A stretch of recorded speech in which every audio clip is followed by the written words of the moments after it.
ક્યાં છે આવક? સમગ્ર દેશમાં નવરાત્રિના પર્વનું અનેરું મહત્વ હોય છે, ત્યારે ગુજરાતમાં નવરાત્રિનું મહત્વ કંઈક અલગ જ છે.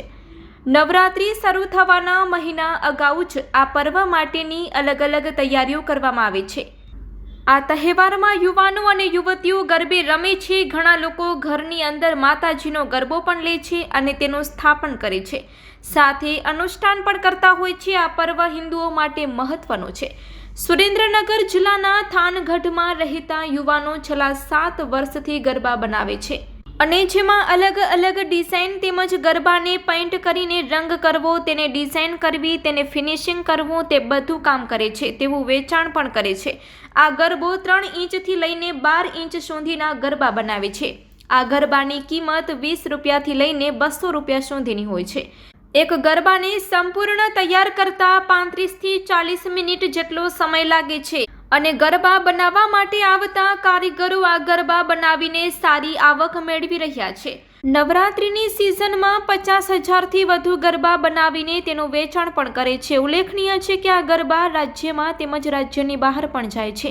નવરાત્રિના 9 દિવસમાં ઘણા લોકો આ ગરબો ઘરની અંદર સ્થાપન કરે છે, તેમજ શેરીની ગરબી તેમજ મંદિરમાં પણ આ ગરબો મૂકવામાં આવે છે. આ ગરબાનું પણ અનેરું મહત્વ પણ છે. રિપોર્ટ બાય જયેશભાઈ મોરી, થાનગઢ.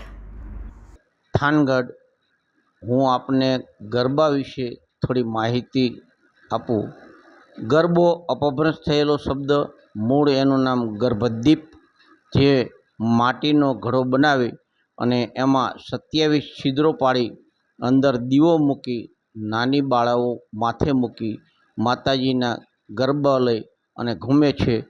આ ગર્ભદીપ એટલે ધાતુનો પણ ગરબો હોઈ શકે છે અને ઈસવીસન 13મી સદી પ્રમાણે શારદા તનય રાસક કહે છે અથવા બંને પ્રકારે સ્વીકારે છે. ઉષાના લાસ્યને ગરબા જેવી આ નૃત્ય કરીની સાથે જોડી આપણે ઉજવણી કરીએ છીએ અને એ પ્રણાલિકા પ્રમાણે આપણે ગરબા ગાઈએ છીએ.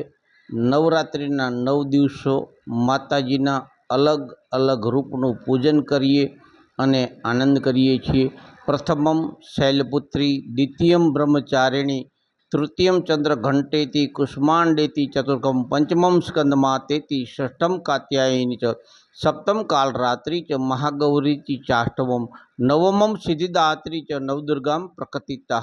આ રીતે માતાજી ભગવતી દુર્ગાની 9 દિવસ આપણે પૂજન કરી ઉત્સવ ઉજવીએ છીએ અને માતાજીનું પૂજન કરીએ છીએ.